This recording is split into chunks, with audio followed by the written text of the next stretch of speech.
ఓహో వచ్చేస్తున్నాడండి గరుడాచలం గారు తోలు బొమ్మలట్లో కేతిగాళ్ళగా.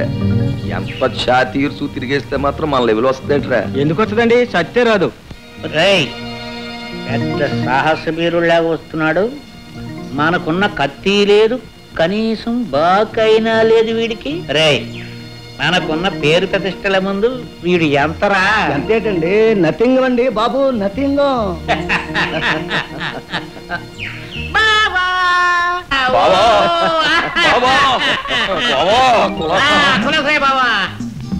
ఏమిటి పెద్ద పర్సనాలిటీ ఉన్న ఫిగర్ లాగా ఛాతీ ఇరుచుకుని తల ఎగరేసుకుంటూ బయలుదేరి. మాకు లేకపోయినా బావా మా వంశ చరిత్ర మీ వంశ చరిత్ర కంటే గొప్పది.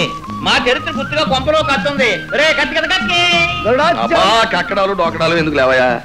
ఇదా ఆ కత్తి కదా అందరికీ కంటస్తా వచ్చిందే కదా. ఎక్కడికి బయలుదేరేవు అంటే జవాబు చెప్పకుండా గట్టును పాటు మట్ట గిరిసలా గిజగిదా కొట్టుకుంటావే. పంచాయతీకే నువ్వునా?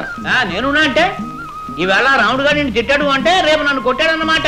క్వశ్చన్ లేదు, ఆర్గ్యుమెంట్ ఏముంది. అందు గురించి నీతో పాటు వచ్చి అడ్వాన్స్ గా 4 కొత్తవని ఇచ్చేస్తాను. అలా పడుంటే అయినా బావా ఇప్పుడు మీ వంశానికి మా వంశం సాకారం చేయడం అంటే అది ఈ తరం నుంచి ప్రారంభమైంది కాదు, ఎప్పుడో తరతరాల నుంచి వస్తున్నదే. ఆర్గ్యుమెంట్ ఏముంది? ఇది అనేక సంవత్సరాల నుంచి నువ్వు చెబుతున్నదే కదా.